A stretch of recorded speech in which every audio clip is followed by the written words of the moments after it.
Hello guys, welcome to my new blog. আজকের আমাদের এখানে একটি পুজো ছিল, রক্ষাকালী মার পুজো ছিল, তাই জন্য এই বাড়ির সামনে দিয়ে সবাই ঠাকুর আনতে যাচ্ছিল, আমরাও সবাই মিলে দেখছিলাম। এবং সন্ধ্যা হতেই আমরা মেলায় গিয়েছিলাম। সন্ধ্যে ঠিক না, মেলায় যেতে যেতে আমাদের রাতও হয়ে গিয়েছিল অনেকটাই, 9টা-10টা বাজে। তো এত ভিড় ছিল যে আমরা ভালো করে ঠাকুর দেখতেও পাচ্ছিলাম না। দেন তো মেলায় খুব ঘুরলাম, অনেক নাগরদোলাও চড়েছি, প্রচুর মজাও করেছি মেলাতে।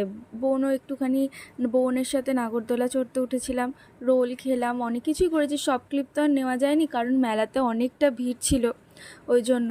তারপরে বোন এই মিকি মাউসটা চড়তে উঠেছিল, আমারও খুব ইচ্ছা করছিল, ছোটোবেলায় অনেক চড়েছি, কিন্তু এখন তো বড় হয়ে গেছে, উঠতেও দিচ্ছিল না। বাচ্চারাই চড়ছিল, বোনের বন্ধুরাও ছিল। মেলা থেকে তো অনেক জিনিস কিনেছি, ভিডিও করলাম, দেখাচ্ছি সব আপনাদেরকে। ভিডিওটা যদি ভালো লেগে থাকে তাহলে একটা লাইক করে দেবেন। টাটা।